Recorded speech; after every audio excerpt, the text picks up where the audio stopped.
গণঅভ্যুত্থানের biggest beneficiary যদি বলেন এটা হচ্ছে এই পররাষ্ট্রমন্ত্রী। আমরা তাকে চিনতাম না। কোথা থেকে আসলেন, উড়ে এসে জুড়ে বসলেন, নিরাপত্তা উপদেষ্টা হলেন, ফ্ল্যাগ উড়িয়ে উনি শপথ নিতে গেলেন, আরেকটা ফ্ল্যাগ নিয়ে তিনি শপথ নিয়ে বের হলেন, এবং তুঘলকি কাণ্ড ঘটে যাচ্ছে। এই যে আমাদের জাহাজ ছাড়পত্র পায় না হরমুজ প্রণালীতে, কেন পায় না? এখানে ইরানের রাষ্ট্রদূত বলেছেন যে আমরা কিন্তু মনে রাখবো, যুদ্ধ শেষ হয়ে যাবে কিন্তু আমরা মনে রাখবো আমাদের সাথে কি ব্যবহার করা হয়েছিল। তো এইটা করার কারণে কি, আপনি একজন আমেরিকান স্টুজকে বসিয়েছেন আপনার সবার আগে বাংলাদেশ হয়ে গেছে সবার পরে বাংলাদেশ। দেখা যাচ্ছে যে এখন সবার আগে আমেরিকা, সবার আগে ভারত, সবার আগে ওই যে ব্যাংকের যে কাণ্ডটা করেছে আজকে দেখেছেন আপনারা, তারা যে ব্যাংক নিয়ে কি করবে এটা পরিষ্কার। ওই যে কমিউনিটি ব্যাংক, পুলিশের যে ব্যাংকটা, সেখানে একজন অত্যন্ত স্কিল্ড মানুষ এমডি হয়েছিলেন, তাকে চাপ দিয়ে পদত্যাগ করানো হয়েছে। কেন? কারণ একজন অত্যন্ত ইনফ্লুয়েন্সিয়াল মন্ত্রীর রেফারেন্সে আরেকজনকে এমডি বানানো হবে, এবং যার নাম আসছে তার বিরুদ্ধে অতীতে জালিয়াতির অভিযোগ আছে। এভাবেই বিএনপি আর্থিক খাত সামলাবে।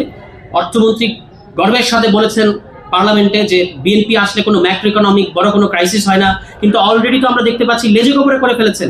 টাকা ছাপাচ্ছেন বাংলাদেশ ব্যাংক থেকে, অভ্যন্তরীণ ব্যাংক থেকে ঋণ নিচ্ছেন, IMF এর কাছে গেছেন হাত পাততে, IMF আপনাদেরকে ঋণ দেয় নাই, কিন্তু সমানে কার্ড বিলি করছেন। তো এই সরকারকে আমি বলেছি যে government of the card, for the card, by the card, কার্ডের সরকার, কার্ড সরকার। এবং আপনারা খেয়াল রাখবেন যে পশ্চিম বাংলায় মমতা দিদি, ওই যে দেখছেন না, বাম রাজ্য থেকে রাম রাজ্যে পদার্পণ, বাম রাজ্য থেকে পশ্চিম বাংলা এখন কি রাম রাজ্যে আসছে ভায়া দিদি রাজ্য, মানে বাম রাজ্য থেকে রাম রাজ্যে পদার্পণ করেছে দিদি রাজ্যের মধ্য দিয়ে। এই দিদি অসংখ্য কার্ড দিয়েছেন, লাভ হয় নাই। কার্ডের রাজনীতি করে লাভ হবে না। কার্ড তো শুধু ওই নির্বাচনে, সামনে স্থানীয় সরকার নির্বাচন, তাদের প্রার্থীরা যেন ভোটে সুবিধা পায় এই জন্য তারা কার্ডের লোভ দেখাচ্ছে। এটাই হচ্ছে কার্ডের রাজনীতির কারণ। এবং এখানে তারা শুধু কার্ড কিন্তু ওই মানে ফ্যামিলি কার্ড দিচ্ছে না। আমি বলেছি যে আসল ফ্যামিলি কার্ডটা কিন্তু বিসিবিতে, তারা বিসিবিতে ফ্যামিলি কার্ড দিচ্ছে না। 3 স্থায়ী কমিটির মেম্বারের সন্তান ওখানে, ববি হাজাজের স্ত্রী ওখানে, ওই ইশরাক সাহেবের ভাই ওখানে, এর চেয়ে বড় ফ্যামিলি কার্ড আর কি? সব জায়গায় কিন্তু, এবং এরকম ফ্যামিলি কার্ড আরও দেবে বিএনপি, আপনারা দেখতে পাবেন, যতদিন যাবে ততদিন দেবে। এবং এটাই হলো বিএনপির রাষ্ট্র দর্শন। তারা সব জায়গায় নিজেদের লোক বসাবে, সাংবিধানিক প্রতিষ্ঠানগুলোতে নিজেদের লোক বসাবে। আমরা যখন এই সংস্কারের কথা বলেছি, গণভোটের কথা বলেছি, এখন তারা বলছেন আমাদেরকে কুইনাইন খাওয়ানো হয়েছে, তাদেরকে। তো কুইনাইন তো ভাই খাওয়াতে হবে। যেরকম জ্বর আসছিল, এই জ্বর আসলে কুইনাইন না খাওয়ায় তো উপায় নাই। আর এই জ্বর আসার পেছনে আপনাদেরও দায় আছে। কি তাদের দোষ হচ্ছে? তারা রিফর্ম চেয়েছে। তারা দেয়ালের মধ্যে লিখেছে যে স্বাধীনতা চেয়েছি, স্বাধীনতা এনেছি, এখন সংস্কারও আনবো। তো এই সংস্কার আনার যাত্রা কিন্তু আমাদের শেষ হয় নাই। এবং যারা এই মুহূর্তে সরকারে আছেন, তাদের আমার কাছে মনে হয়েছিল সবসময় তারা একটু অফ টিউন মানে হচ্ছে তারা এই প্রজন্মকে বুঝতে পারছেন না। যেমন যাকে তারা শিক্ষামন্ত্রী বসিয়েছেন, মিলন ভাই খুবই সচেতন মানুষ, ভালো মানুষ, এ ব্যাপারে কোনো সন্দেহ নাই। কিন্তু একজন মানুষের জীবনের সবচেয়ে বড় যেটা অর্জন, এরপরে তাকে আর কোনো দায়িত্ব দেওয়া মানে উচিত না।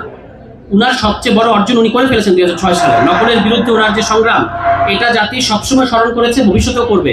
কিন্তু এই ধরনের মানুষ ওই বড় অর্জনের পরে যে ওই হ্যাংওভার থেকে বেরোতে পারবেন না। এই কারণে উনি 2006 পর থেকে বেরোতে পারছেন না। কিন্তু উনি ভেন্টিলেটর থেকে উকি দিচ্ছেন, জানালা থেকে উকি দিচ্ছেন, উনি বলছেন যে উনি নকল সামলাবেন, কিন্তু এখন তো নকল তো সমস্যাই না, এবং নকল আর হবে না। এই কথাটা আপনি যাদেরকে বলছেন, আপনি জানেন না যে তারা নকলকে ঘৃণা করে।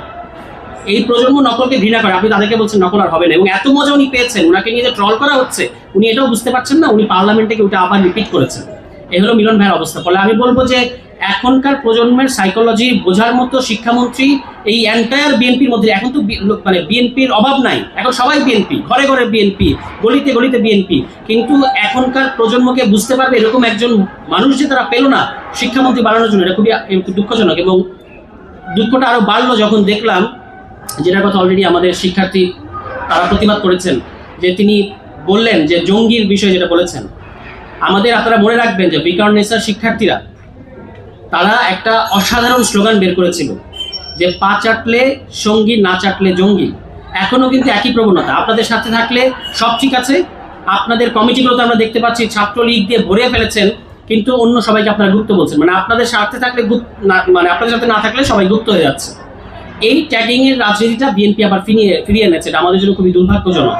কিন্তু আপনি মনে রাখবেন যে যেটা বেশি লেবু বেশি কচনালে, ওইটাই শিক্ষার্থীরা বারবার বলে। বাংলাদেশে কি রাজাকার ছিল না বা নাই? আছে। কিন্তু শিক্ষার্থীরা যখন রাজাকার শব্দটাকে একটা প্রতিবাদের অংশ করেছে, কেন করেছে? কারণ আপনি এটাকে অতিরিক্ত ব্যবহার করেছেন। এখনো আপনি গুপ্ত বেশি ব্যবহার করবেন, কয়েকদিন পরে দেখবেন গুপ্ত লেখার টি শার্ট পরে শিক্ষার্থীরা ঘুরে বেড়াবে, তখন আপনি গুপ্ত হয়ে যাবে প্রকাশ্য। আপনার বিভিন্ন জায়গায় কমিটিতে, এই যে আপনার গুপ্ত পররাষ্ট্রমন্ত্রী যিনি নিরাপত্তা উপদেষ্টা, বিএনপি সরকারের গুপ্ত, কিন্তু তিনি অন্তর্বর্তী সরকারে তিনি ছিলেন বিএনপির গুপ্ত এজেন্ট, কারণ তিনি কিন্তু নজিরবিহীনভাবে নির্বাচনের 3 দিন আগে এমন একটা চুক্তির মধ্যে বাংলাদেশকে নিয়ে গেলেন, যেটাকে অনেকেই বলছেন যে এখানে আমাদের তো কিছু নাই, সবই তো আমেরিকার জন্য।